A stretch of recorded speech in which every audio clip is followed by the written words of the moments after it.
we start with South Korea sending its own warning against North Korea after Pyongyang threatened of a nuclear retaliation following the arrival of a U.S. nuclear-capable submarine in the south. Seoul says Pyongyang will face the end of its regime in case of such an attack. Our Lee Soo-jin starts us off. South Korea's defense ministry responded to North Korea's warning of nuclear retaliation with a warning of its own on Friday.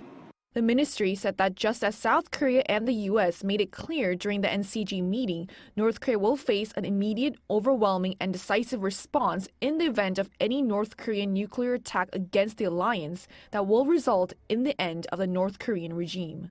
North Korea has heavily criticized the docking of the USS Kentucky, a nuclear-capable strategic submarine in South Korea, and the launch of the South Korea-U.S. Nuclear Consultative Group as a blatant and direct nuclear threat.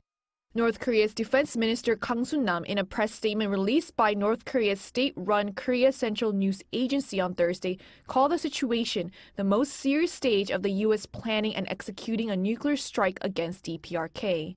He added that the DPRK's law on nuclear force allows them to take a necessary course of action when it is clear that a nuclear weapons attack on the country has been carried or is imminent. Kang emphasized that the deployment of strategic weapons such as the nuclear-capable submarine falls under the conditions of North Korea's nuclear doctrine that allows the use of nuclear weapons in retaliation. He also said that using military force against North Korea will lead to disastrous consequences for both South Korea and the United States. The USS Kentucky arrived in the southeastern port city of Busan on Tuesday, the first port call from a U.S. ballistic missile submarine in Korea in 40 years. On the same day, the first meeting of the South Korea-U.S. Nuclear Consultative Group was held in Seoul.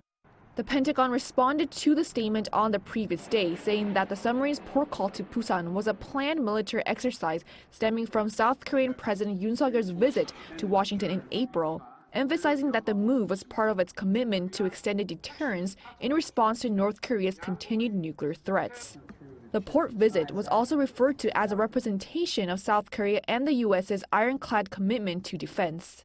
The Pentagon also said that South Korea and the U.S.'s efforts to protect their citizens from North Korean nuclear threats do not violate UN Security Council resolutions, unlike North Korea's nuclear provocations.